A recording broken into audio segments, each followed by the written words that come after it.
evening, ladies and gentlemen, and welcome to the Mahoning Drive-In Theater, the largest single-screen drive-in in the United States. We're certainly glad you could be with us this evening, and don't forget the concession stand is open with all kinds of great things to eat and drink.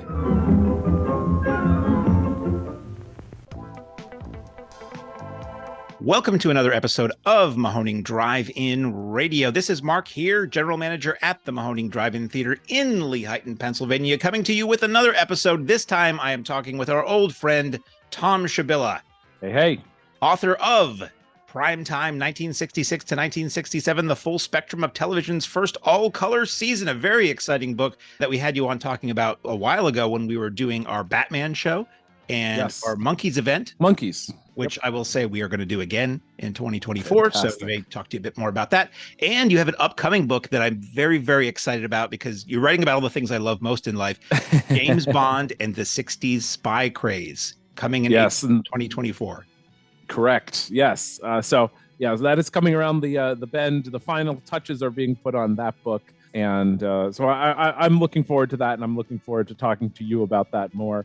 And definitely when you have your James Bond weekend or spy weekend or whatever we're going to do next season, I absolutely can't wait.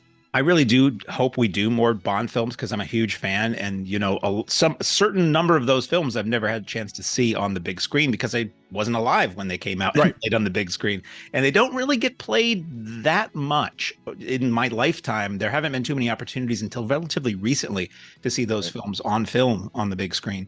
And I brought you here today to issue you a summons. No, we'll do that. You know, I brought you here today to talk about Universal Monster Mash 7, which we have coming up on October 27th. I can't believe it's 7, by the way. 7, I know. It's like so many of our events. So many people come to us in these shows late. Like they come in, and people say, you know, how come you're showing a certain movie again?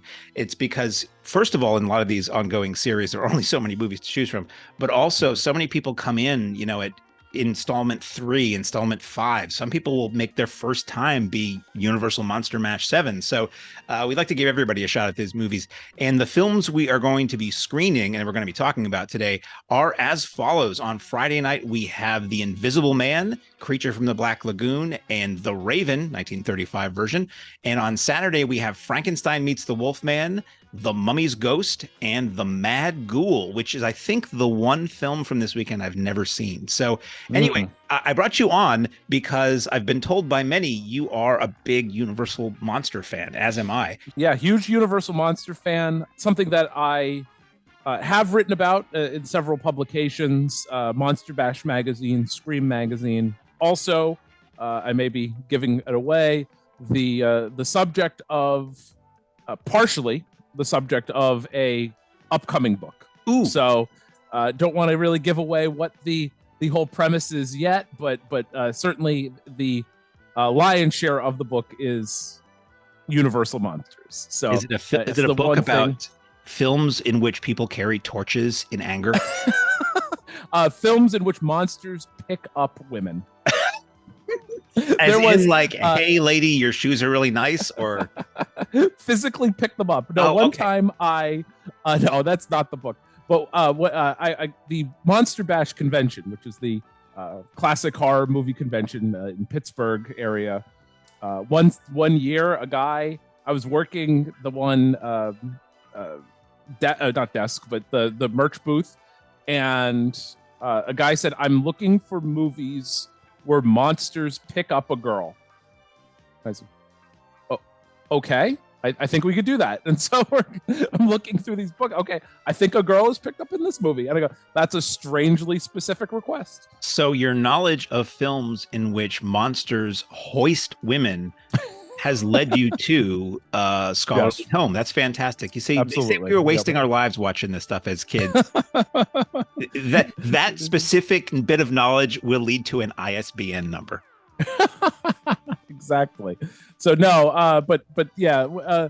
Again, I really don't want to give it away, but again, the lion's share of that book will be classic Universal horrors and something that very recently I've been diving headfirst into in terms of research. So Oh, that's great. So it's Well, fresh. any excuse It's to fresh. keep having you on. Like we haven't talked about, I don't think we've talked since you did this, but we ran No. a Santo movie at the drive-in.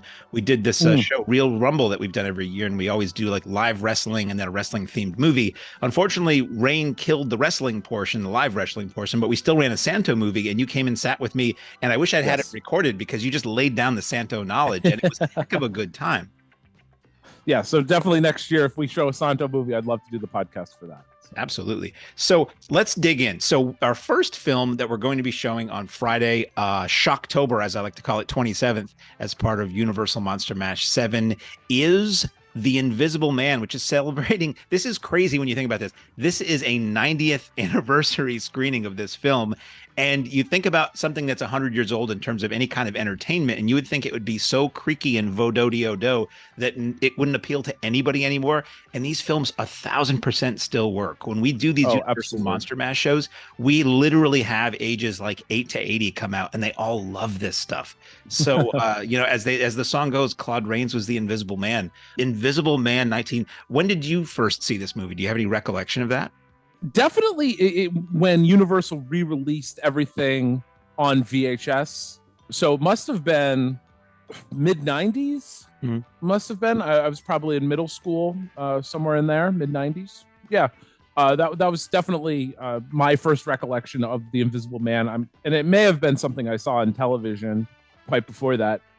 But The Invisible Man, if you do think about it, it was really that third movie in Universal's arsenal. We had Dracula in 1931. We had Frankenstein 1931. Again, that was the third movie. That was what they had come out with to continue their monster run, and I don't think they could have done a better job with it. It's so good, and you think monster and you think gnarly creature. This is just a man driven mad by an invention and the power that gave him. And it's funny when you think of Universal Monsters that he's one of the few that's just a guy. Like, he's not a creature in any way. He's a guy with a superpower, really. Right. And superpower. And again, the effects for the time, really cool. And, again, a guy driven for madness, not for necessarily even power. Like, he just wanted to terrorize. He wanted to derail trains and things like that, which is he doesn't really have a goal. He doesn't have an end game, which is kind of crazy. He just wants to be a pain to everybody. Yes.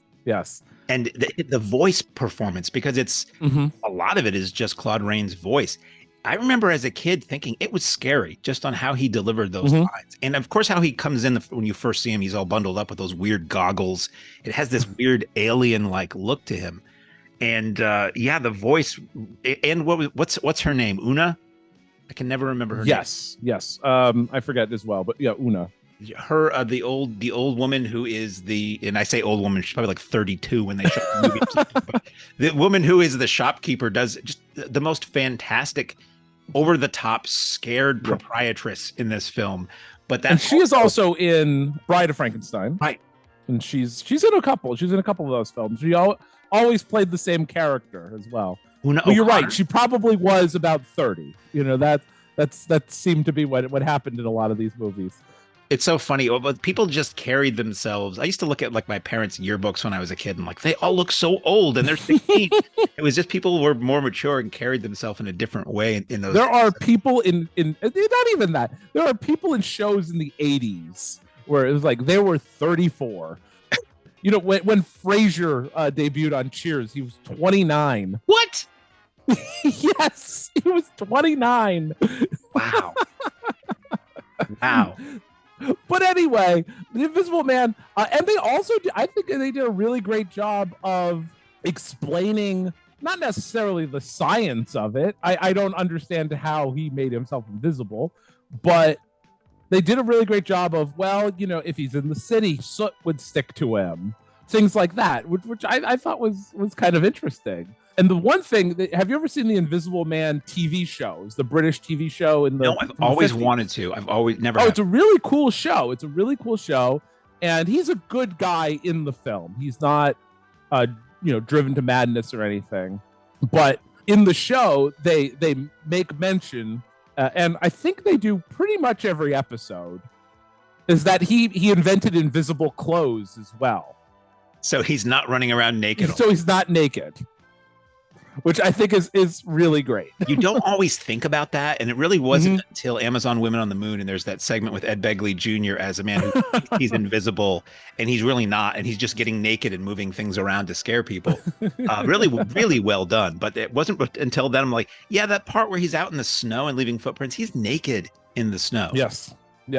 Yeah, there have been so many adaptations. I mean, we had that recent Elizabeth Moss adaptation of The Invisible Man, and you had Hollow Man. You had I remember The Invisible Woman was a TV pilot that failed, that was shot on videotape, and NBC ran it, Denver in it. And there was a Japanese, I haven't watched them, but I know Arrow Video put out a double feature of, I think it was 1950s or 60s Japanese Invisible Man films. The Human Vapor. There was that. These were that called one? The Invisible Man. Oh, okay. I can't remember. I've not watched them, but I have them. And it's interesting that it hasn't been done as much as some of the other iconic Universal monsters, like say a take on Frankenstein, a take on Dracula. But every so often it does it. And I thought that recent one really was great because it did something different. It wasn't just sort of the same story all over again. And they made it, and it was also a horror movie. And I think that was one of the big mistakes that Universal made with when they tried to make the Van Helsing movies, when they tried to make Dracula again. They tried to make it into a action film. Yeah, that was a thing for a while. It seemed like, is that horror and action were blurring a bit much. And so often you would see sequences in a horror film that were meant to be, exciting in quotes, but they were really kind of action scenes. And like, there's nothing scary about stuff blowing up, really, unless you're in the middle of it. Yeah, exactly. So yeah, The Invisible Man, I think I first saw this, there was a New Hampshire public television station that for a while ran a string of Universal monster movies, and I caught those that way. They were like Sunday nights or something like that. And I just remember thinking it was really creepy. It was at an age where, back in my day, when I was a youth, in my day, you saw so much old stuff on TV, and now old stuff was 40 years ago, so that's the equivalent of 80s stuff now. But back in the 80s, there was so much on TV that if you were not totally close-minded to it, you could take in stuff from the 30s and the 40s and the 50s and all that. And for me, it was just entertainment. And monsters were cool. So I've always enjoyed that. Well, we've just been joined, late breaking news, we've just been joined by Jeff. Hey. Oh, what it is. What it was. Yeah. What it shall be. Yes. So we're just going through the movies that we are going to be showing during Universal Monster Mash and just giving our opinions, or if we know any information about it. Do you have any memories or strong opinions on The Invisible Man with Claude Rains? Oh boy, I just love the effect that the special effects had was what they were able to do back then. I mean, it came across, I thought, really well, and yet, they didn't have near the stuff that they have today to be able to do that kind of thing. I just thought the way they did it was just genius. It still impresses me when you watch it. I mean, you can sort of see the seams here and there, but how they figured that out, like, I don't know if that effect had been done before this movie somewhere and they just applied it to this, or if they had to come up from the ground up on how to do that. I know, it's amazing. Like I said, definitely a really cool effect, and I don't believe I've ever seen an invisible effect in a movie prior to 1933.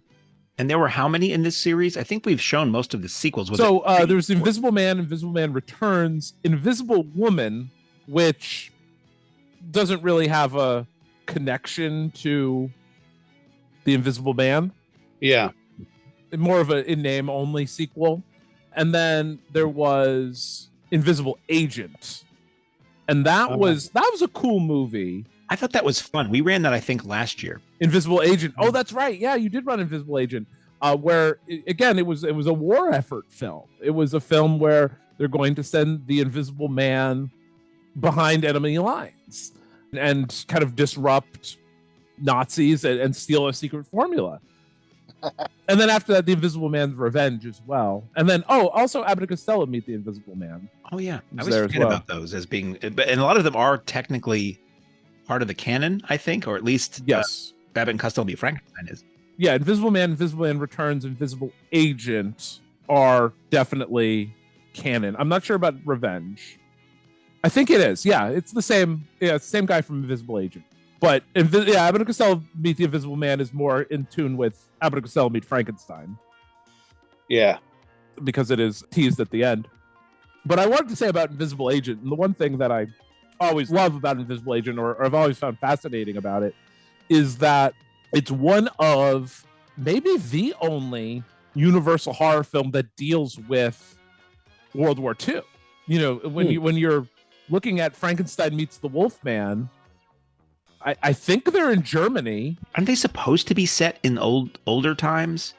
Although I know Larry sometimes Talbot there's a car, and sometimes like Frankenstein, there's a modern car.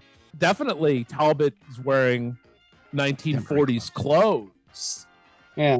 So there's kind of a vague era of when it's supposed to be, and definitely like Dracula is supposed to be 1930s London. I don't know, but it's the only one that deals with the war. It deals with anything like that, which is kind of an anomaly.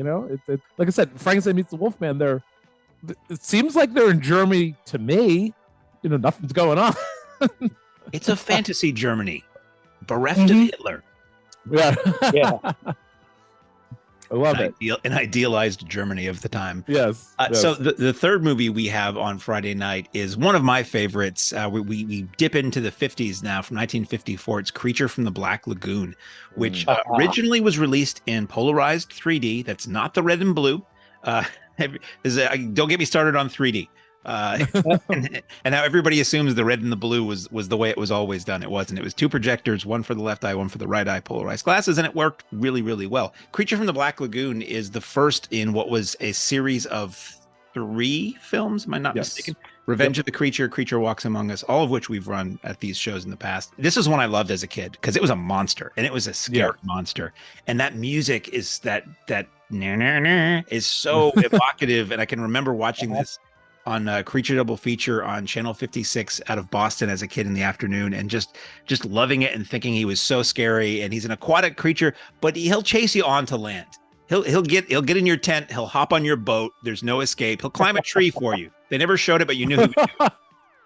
He survives fire and those effects where he's like looking into approaching the camera and breathing, and you can see the gills moving in the mouth like a fish out of water. What knowledge do you have on Creature from the Black Lagoon? So I'm glad you brought up the soundtrack. The soundtrack is absolutely phenomenal. It's by a guy, Hans J. Salter. And he also did another movie that you showed this summer, The Incredible Shrinking Man. Was another, but he had a epic career of making soundtracks for films, and the music also used in another film that you showed this summer, King Kong versus Godzilla. Yes. So it has that same library soundtrack, which I think is really cool. That's something I remember as a kid too, was watching those Godzilla movies again on that Creature Double Feature show.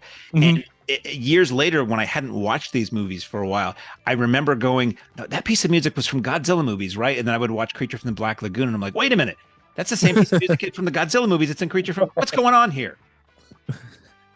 Yeah, it's definitely we have to, if you paid attention, and obviously we are people that obsessed over this type of thing. You noticed it for the Creature from the Black Lagoon, and the Creature was really the last hurrah of monster movies for Universal. What I would guess the end of the golden era, I guess you could say, and it was after the quote unquote classic monsters had ended their run. So Abbott and Costello Meet Frankenstein had already come out. Abbott and Costello Meet the Invisible Man had already come out. Abbott and Costello Meet the Mummy. So all those movies which effectively ended those series were finished. And this was kind of the last hurrah, and definitely the segue into the atomic era of films. This was before Tarantula and all that other stuff? Right. As soon as the Tarantula was, I think, 57. So Tarantula, Monolithic Monsters, which is a great movie, especially when considering it's a movie about rocks growing really tall and falling over, which is really mostly what it is. It's a really good film about rocks growing really tall and falling over. Yeah. Oh yeah. I really love that film. It's I had seen trailers for it on some like Zacherle's Horrible Horrors or one of those videotapes from Good Times Home Video, and thinking, what is this about? And I finally saw it, and when I realized what it's about, I laughed. But then I kept watching it. Like, this is actually really cool and suspenseful and well done. Yeah, that's actually a movie. Every so often, I will watch a horror movie with my father, and every so often he'll say, I want to watch the Monolithic Monsters. Okay, we can watch the Monolithic Monsters. There we go. But yeah, The Creature. And then those films came out in a 3-year span. And actually, if I'm not mistaken, I believe I saw Revenge of the Creature first. That was one that made the rounds in 1983, 84, when 3D TV was all the craze. And the stations got packages of these 3D movies. Yes. And Revenge of the Creature was one of them. So I saw it initially that way. And I also remember my local library playing it for kids, like in the kid room one weekend on 16 millimeter in 3D. So I've seen that. Well, that's a great introduction to that film. It was pretty great. Yeah. But yeah, I definitely think that was the segue into, again, that atomic age, but it was still a physical monster. It was something human size, unlike, again, tarantula and things like that. But, kind of gone where full moon, spider webs, fog, castles, that sort of thing. And also started breaking completely free of literature and folklore. If you think about Dracula obviously based on Bram Stoker's book, Frankenstein, Mary Shelley, Mummy, somewhat based on superstition and lore, and definitely a film that, we'll talk about it, but definitely a film that was based on the craze at the time from King Tut. Wolfman, again, based on lore. So all those films, H.G. Wells wrote The Invisible Man. All those films were based on something else.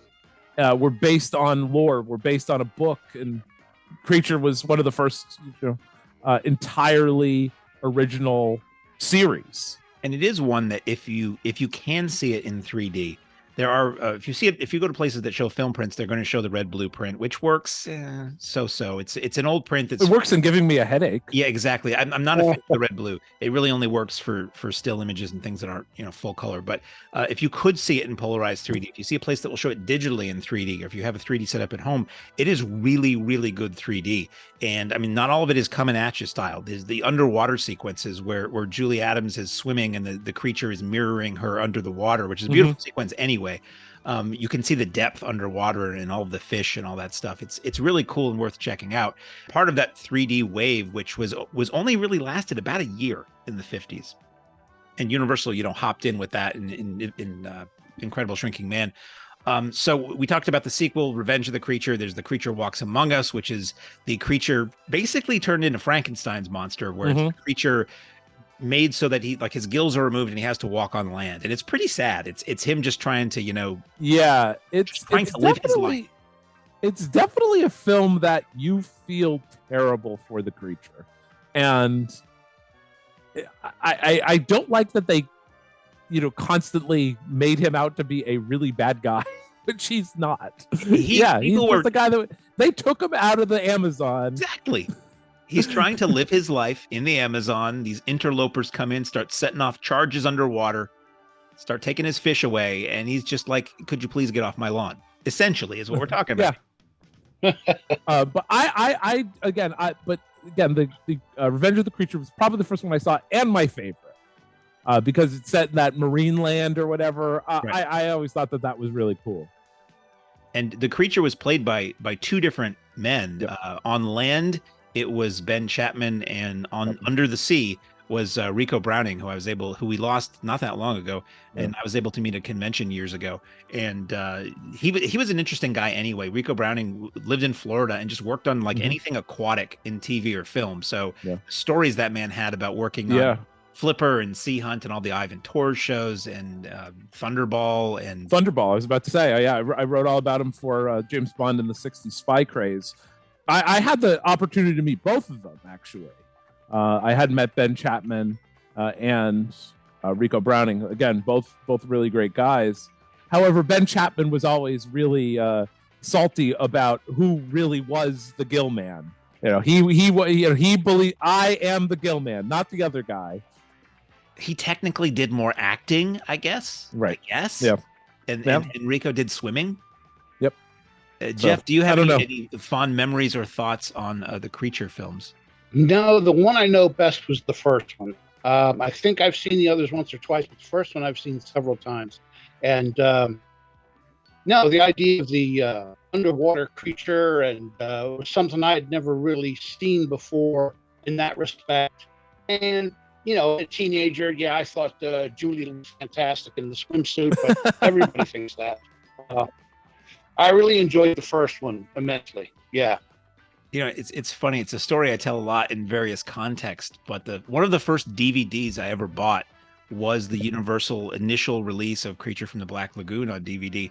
And we went to a place that was like a Laserdisc store, and this was just when DVDs were first coming out. And my friends and I went there, and they had having a big sale, and we bought them.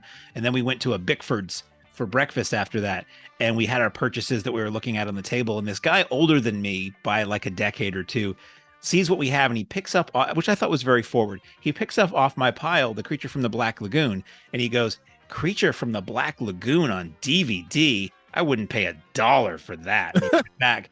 And I remember being so offended. And then I realized he's probably a guy who grew up in that era and thought this was just a garbage movie. And I've caught myself a few times where I see things that people younger than me are really into that I think aren't very good. And I remember that guy at Bickford's in my Creature from the Black Lagoon DVD. I take a few steps back. Absolutely. Yeah. It's all when you see it. My father used to talk about when I was a kid, I was into the AIP movies because that's what was on TV and reruns all the time. And at one point he was saying to me, I was probably like 8 or something, back when I was a kid, American International was the worst. If you saw that logo, you knew it was going to be terrible. And I was like, if I see that logo, I know it's going to be great. Oh, it's going to be a great movie. Exactly. I had talked about this when you showed the Santo movie. Yeah.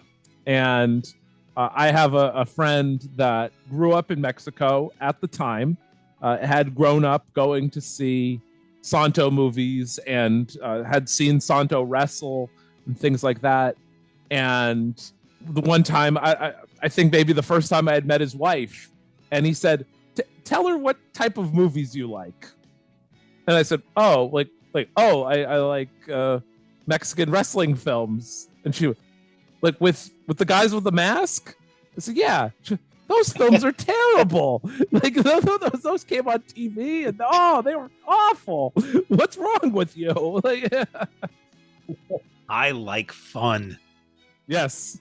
Right. About so many of these movies that we show at the theater and the kind of that we're talking about and that I like, they show me something I've never seen before. And if you're as film hungry as we are, after a while, you keep seeing the same thing over and over again. But a guy in a wrestling mask fighting a werewolf, I'd never seen that before. And that was excellent to me. Oh, and I'll wager you never see it again either. If we base it on attendance, you're right. Yeah. It was raining. It was raining, yeah. Yeah, you gotta give them a chance sometimes. As I sit here, literally am looking at the Santo DVD collection to my left as we're recording this. So the final film we have on Friday night at Universal Monster Mash 7 is one that I don't remember if I've seen. This is the 1935 Edgar Allan Poe adaptation, The Raven, with Bela Lugosi and Boris Karloff. Do you know anything about that one, Tom? I can't wait to hear him do this one because I've got this on 16 millimeter. Ooh. Oh, cool. Yeah. And this was definitely, one of the first with both Karloff and Lugosi. They had the Raven, the Black Cat, which I think the Black Cat is definitely my favorite out of the bunch, and the Invisible Ray.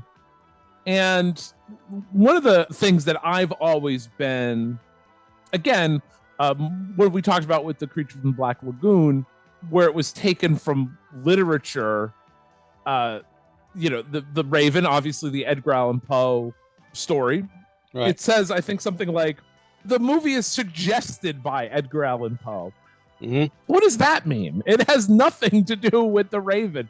There's no Raven that says nevermore. There's nobody rapping at my door. There's Suggested is no. what you say when you don't use anything from the source I material. don't think that there's a character named Lenore. Yeah, I don't remember. I know I've seen this. I don't think there is. I don't know that there's a heck of a lot more in this to do with the Raven than there is in the Corman AIP Raven.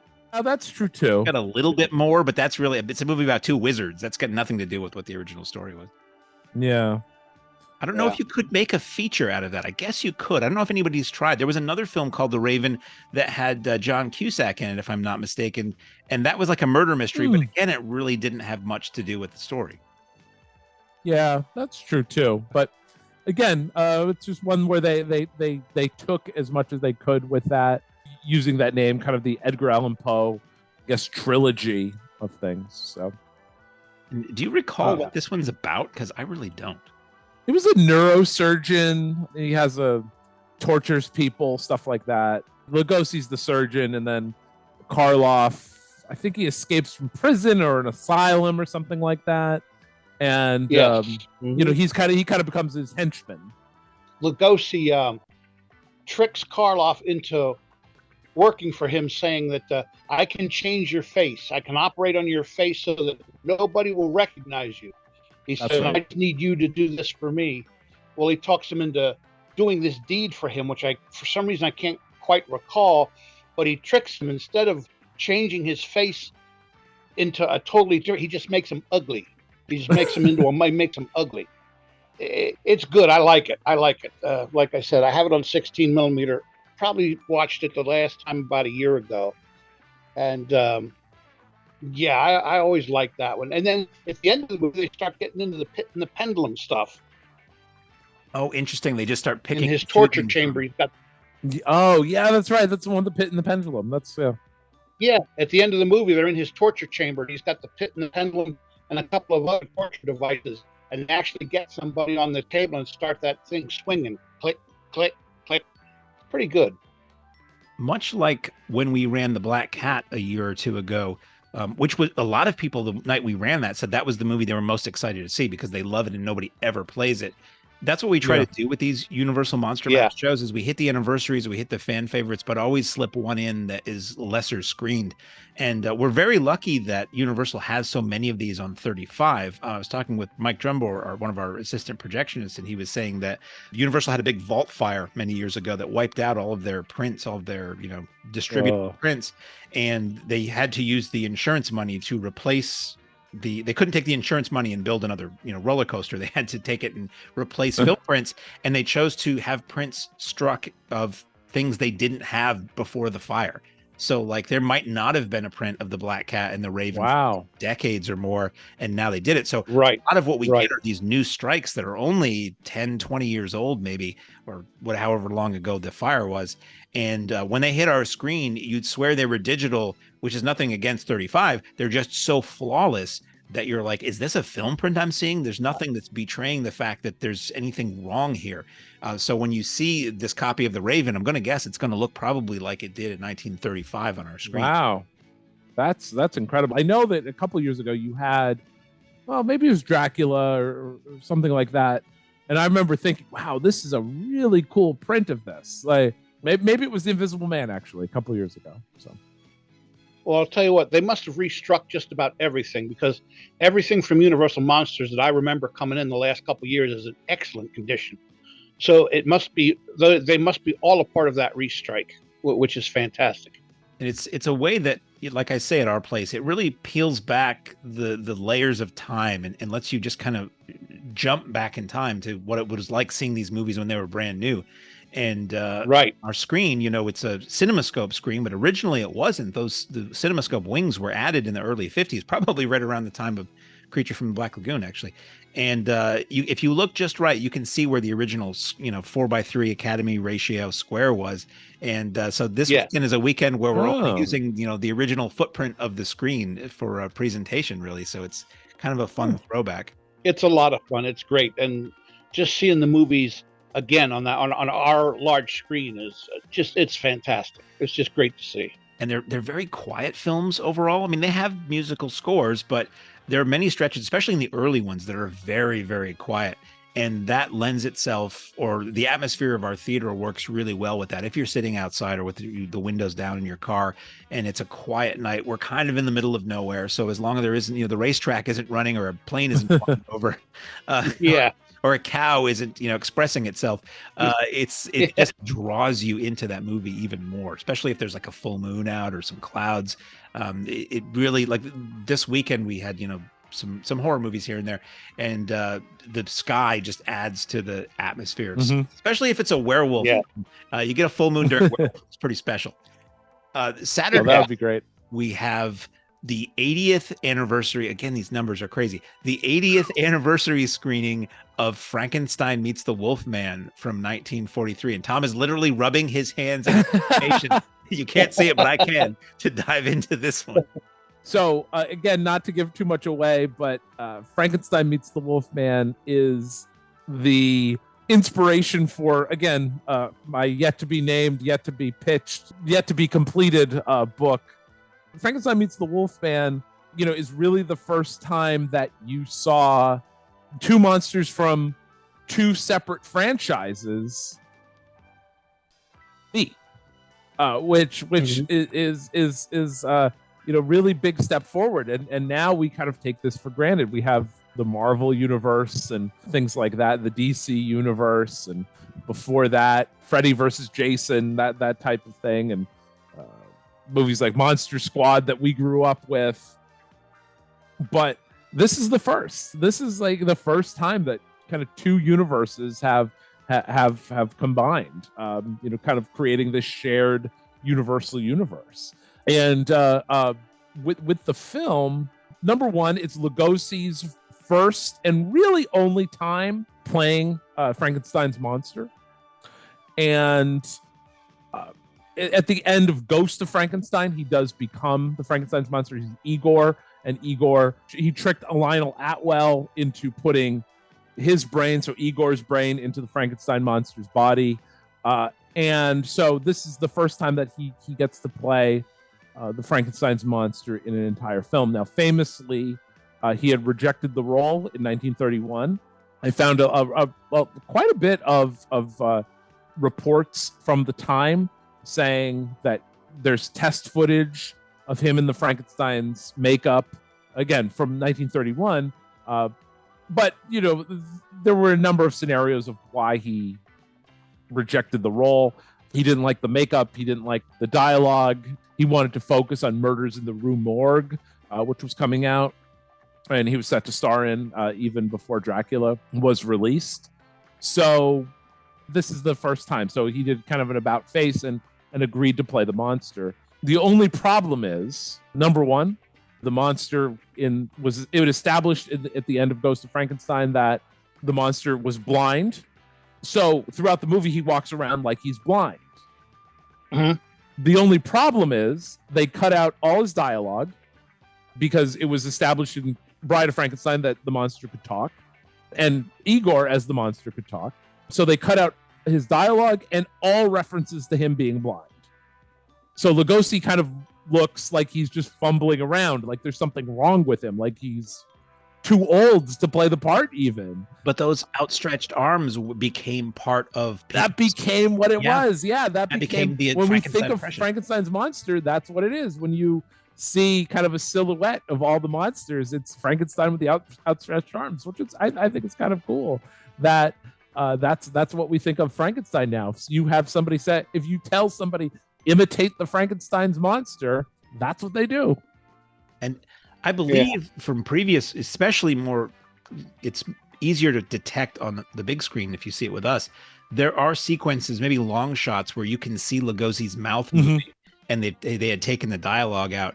And I believe of certain moments in the film where it is clearly not Lugosi in that makeup, like a stuntman or a stand-in or something like that. Yeah, I think in a couple of fight scenes, it's definitely not him. And that's certainly something that you see really throughout Lugosi's career, is any time that there's any kind of physicality. And I never really read anything about that. It's he's out, At the end of Ed Wood's Bride of the Monster. There's a couple scenes where it's clearly not Lugosi, and he doesn't have makeup on. Yeah, this was one that I remember seeing on TV as a kid. And also, can't talk about Universal Monsters being the age I am, at least, and not mention the Crestwood House books. Yes. Oh, why those have never been reprinted. It's got to be a rights thing. Those were 1,000%. If there was library time in my library, I went right for those. Do we know, were those ever sold to the public? Because I only know people talking about getting them out of libraries. No, I don't know anybody who had them outside of, I think now you could probably buy them, but I've never seen somebody like an old edition. I've never seen a new edition, and I've never heard of somebody saying growing up, oh, I bought it. My parents bought it for me. I was always in the library. I think my go-tos were always, this one. No, it definitely wasn't a Crest.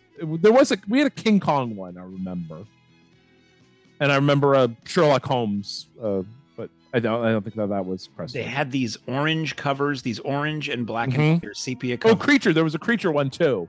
There was a Deadly Mantis I remember checking out. Oh yeah, and my library, they didn't have all of them, and what they were, these oversized, like 8.5 by 11-ish hardcover books that for kids that condensed the story of these Universal Monster movies with a lot of black and white photos and easy to read text. And they were a lot of people's introduction to Universal horror. If you were a 70s or 80s kid or beyond, if their library still had them, if they weren't stolen by probably somebody older who really wanted them. I can't imagine many libraries still have these on the shelves anymore. And I actually have one a friend bought me from eBay. And of course, it's a library discard. I think it was The Mummy or one of the Mummy films. And they were just a way to sort of, again, in that pre-home video era, these movies were on TV. They weren't really re-released that often. You'd catch them on TV if you could, and any other way you could re-experience them, whether it was an album of the dialogue or these picture books or the books that reprinted the scripts or bubblegum cards or comic books or whatever, you really latched onto that. And those Crestwood House books are still highly sought after.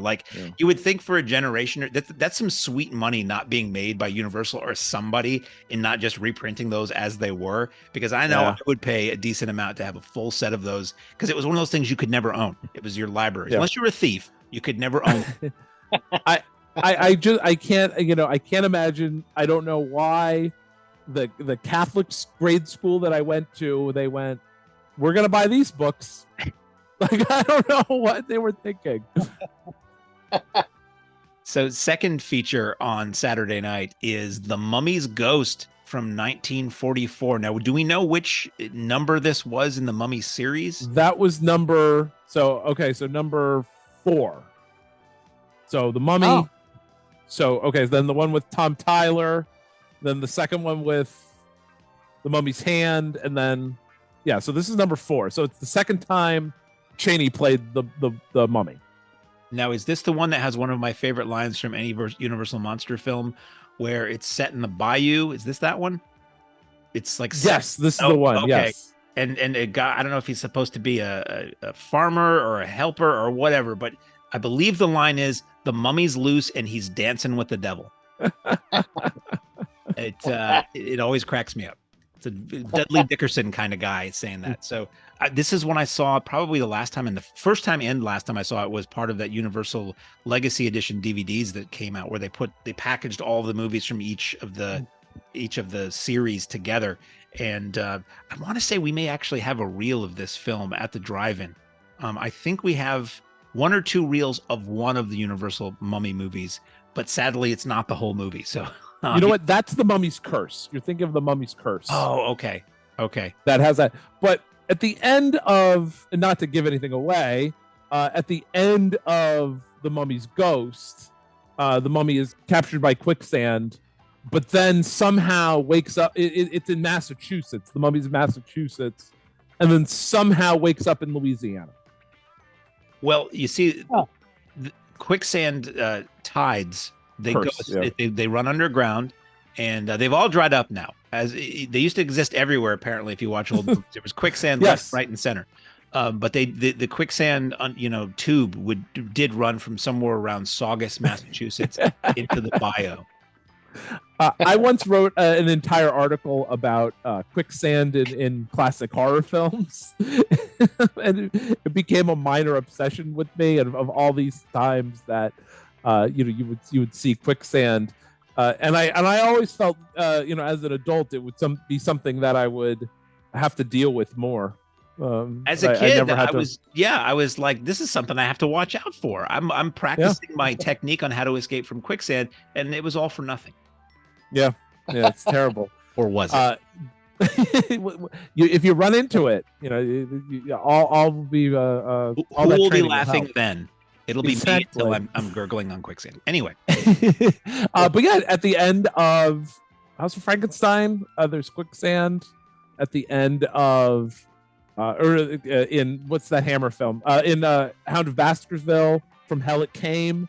There's a quite a bit of quicksand in classic horror films. So I'm here for all of it.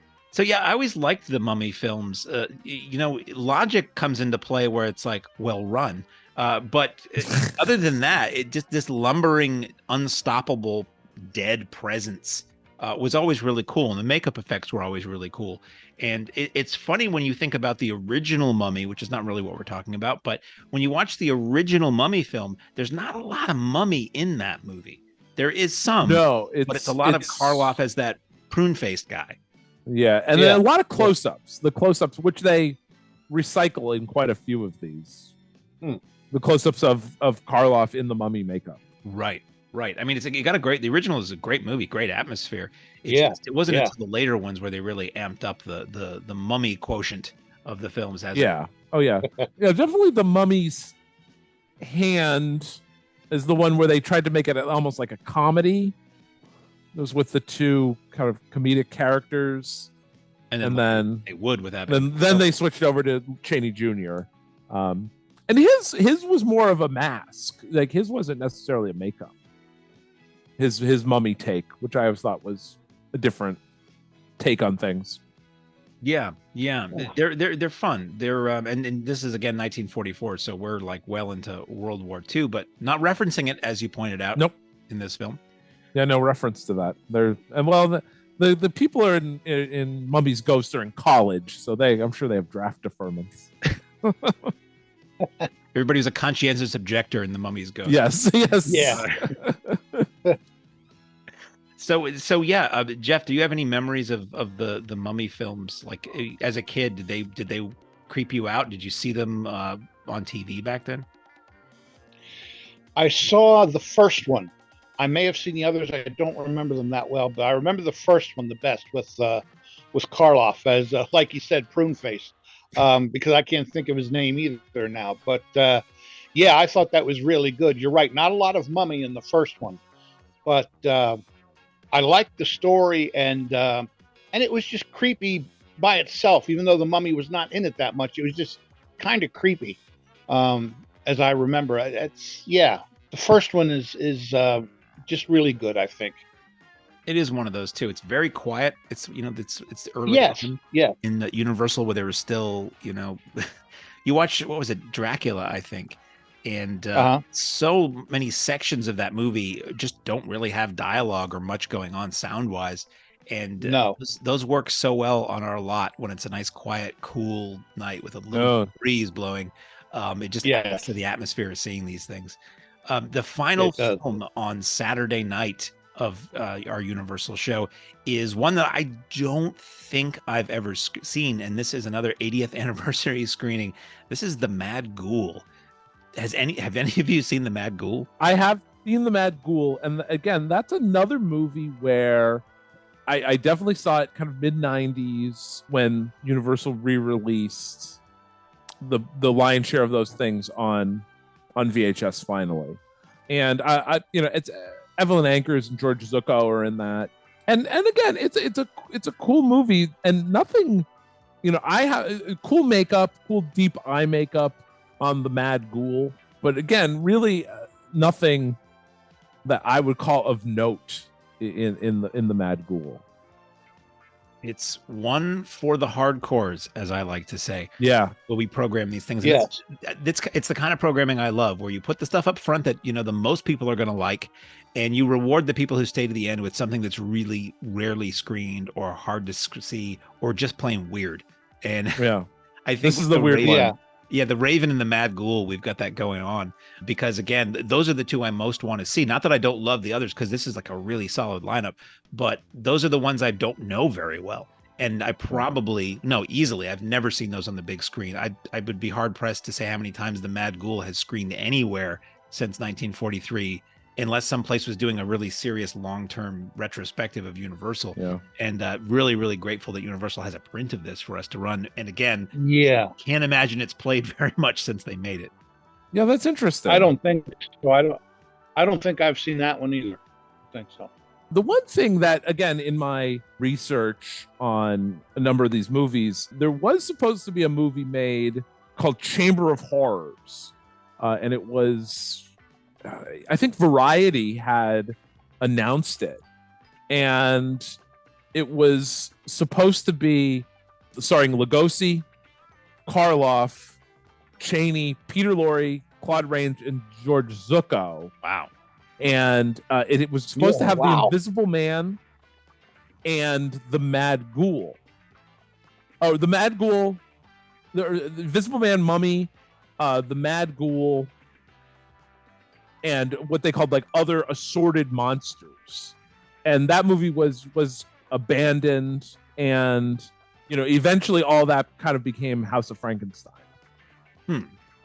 And so I don't know what that could have been, and maybe this was a film that was originally slated to be another franchise that they hoped to have. They hoped to have another franchise of a Dracula, a Frankenstein, a Invisible Man, a Mummy, where all of these films had some type of sequel. The Edgar Allan Poe movies were kind of on their own. They were Edgar Allan Poe movies, so they made multiple ones. But I think that they kind of had hoped to do something with this. A Hollywood Reporter announced it. But yeah, it was something that I found really interesting in my research with this. Again, and that's a really cool all-star lineup. If you have Lugosi, Karloff, Chaney, and Peter Lorre, and Claude Rains, and George Zucco. George Zucco was in the Mad Ghoul, so I don't know. Maybe he would have played his character in that, but he was in a Mummy film. He was in a little bit of everything. So he always played a good heel or creep. In a film. One of those guys who, if he wasn't the villain at the start of the film, you could be pretty sure he would be by the time it was over. The biggest compliment anybody ever paid to me, I was at work, and I work with a guy who's a big silent movie fan, and he's a classic cinema fan, not necessarily horror films. And he subscribes to some classic movie newspaper. It was newspaper print. And he threw the paper on my desk one day and said, "You look like a big George Zucco fan." And I went, "Well, yes, I am." So, I don't know, the cover story was about George Zucco. It's the only newspaper in the world with a George Zucco headline. So merely by looking at your face and or attire. Yep. Were you wearing a George Zucco t-shirt? I was wearing my George Zucco fan club pin. You look like a Denny Terrio fan. Sorry, contractually have to mention him every once in a while. I get $7 for that. So at the spur of the moment, favorite Universal monster film or creature? Well, as much as I am a Bela Lugosi fan, The Creature from the Black Lagoon, and again, Revenge of the Creature, I think is one of the coolest films. I love his terror of that marine land. I absolutely love that. He busts into like the clam shack or whatever that restaurant. Yes, he pushes over the cutout of himself. Yes, which I always thought was really cool in 3D. In 3D, which again is really cool. I could really watch that one all the time. So I would have to go with Revenge of the Creature, and definitely in second place, in a very close second, I would have to go probably Ghosts of Frankenstein, because I really do love Bela Lugosi as Igor.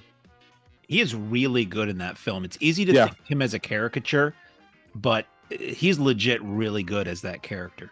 And he made the caricature. It's easy to just dismiss him as the blah, blah, but no. Jeff, do you have a favorite Universal monster or monster film? I kind of do, and it's the original Frankenstein, 1931, and that's because my dad introduced me to that. I saw it when I was really little, and it was almost over my head. I was so little, but then I watched it again and again over the years, and I just remember my dad introducing me to that film, and I don't know, it just stuck with me. It just stuck with me.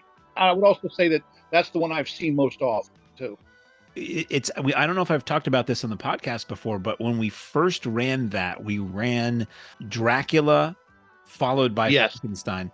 And JT was sitting in the car with me. We watched them both in a row. And it was shocking to see the filmmaking difference between those two movies.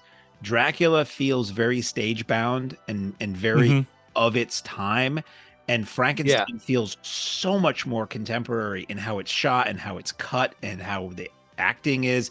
It was really shocking to realize those were both released the same year from the same studio. I agree. They're quite different. Yeah. Yeah. Dracula definitely was, it was built from the stage show. Right. And that's actually both those films, both that double feature is why we had Universal horror films beyond 1936. They had success with Dracula. They had success with Frankenstein, Invisible Man, Bride of Frankenstein. Then Daughter of Frankenstein came around, and, didn't do well, and the studio kind of said, "Yeah, okay, like we had a good run," and some of the Edgar Allan Poe features, again, they kind of said, "Well, we had a good run. We're going to focus on westerns and musicals and things like that." And so then in 1938, theaters started showing this double feature. There was a double feature released of Dracula and Frankenstein. And occasionally, again, something in my research that I thought was kind of unusual, occasionally it would be Dracula, Frankenstein, and Son of Kong, which I don't get the connection. And it's an RKO and Universal, but and that's what really jump started it again. Universal saw this uptick in interest in horror movies again, even though they weren't gone very long, probably a year, but people were flocking to midnight shows of this, and so they were re-released as like a double feature horror, and revised the Frankenstein franchise. Universal quickly announced, "We're making Son of Frankenstein," brought back Boris Karloff, and then the horror movie machine kicked into high gear once again, kicking them out. So we have that exact double feature is certainly what we have to thank. We have that double feature to thank for horror movies after Daughter of Dracula. Do you know when the real art re-releases were? Because I know for the longest time when you saw Universal Monster film trailers, like on a DVD or something, at the bottom it always said a real art re-release. I don't. There must have been 40s or 50s. Okay, yeah, I just found this. Frankenstein Real Art re-release title card 1951. I think, and again, back to kind of those the books that we talked about and things like that. For me, it may have been a little late because I think our public television and things like that showed really the bottom of the barrel when it came to horror movies that I grew up watching. It was the worst public domain films that they could show. So when I finally saw those Universal films, I think that just opened up a whole new world to me. I was like, wow, like all horror movies aren't bad. Oh, absolutely. When you watch these now, it was a studio picture, and that used to mean something. There was a level of quality from top to bottom in craftsmanship and acting and lighting and sets, and they're really gorgeous to look at. And even the cheaper ones are still they don't play like the Killer Shrews. Not that there's anything wrong with the Killer Shrews. I'm just saying they're definitely, like I said, the public domain films that again I typically grew up watching and recording and staying up late for were Killer Shrews, were Revolt of the Zombies. I remember Revolt of the Zombies being on constantly.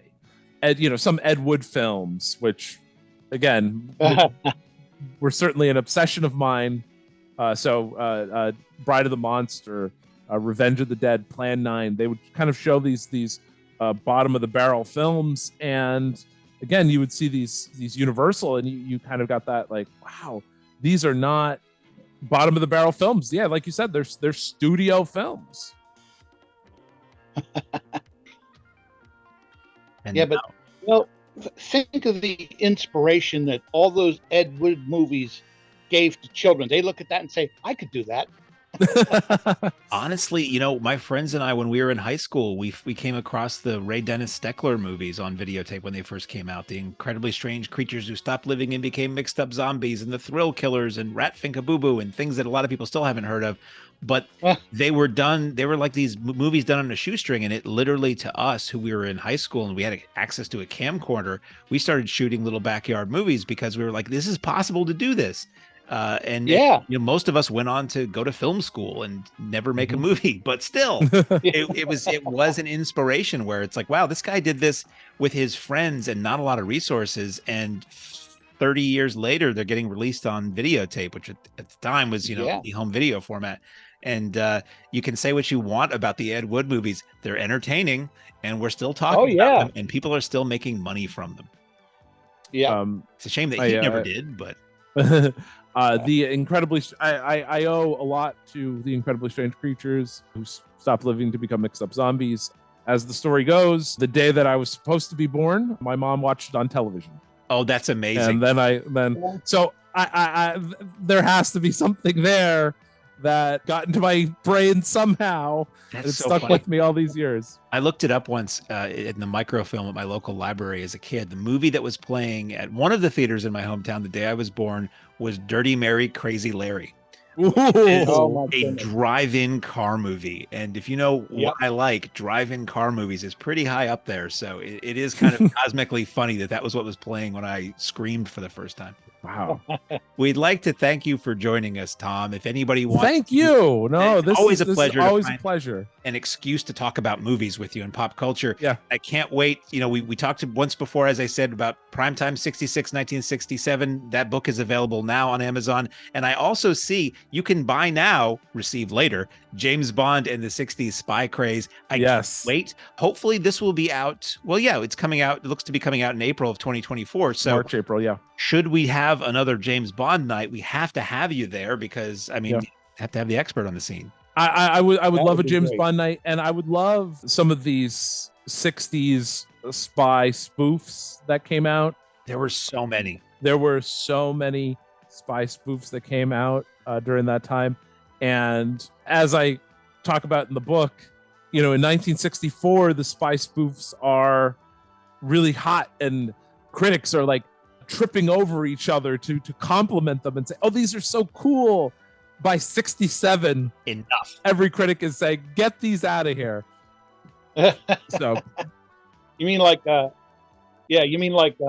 Matt Helm? Yep. Yeah. Talk about Matt Helm, all of those films. So yeah, the first Matt Helm film, oh cool. And then the last one, we're done.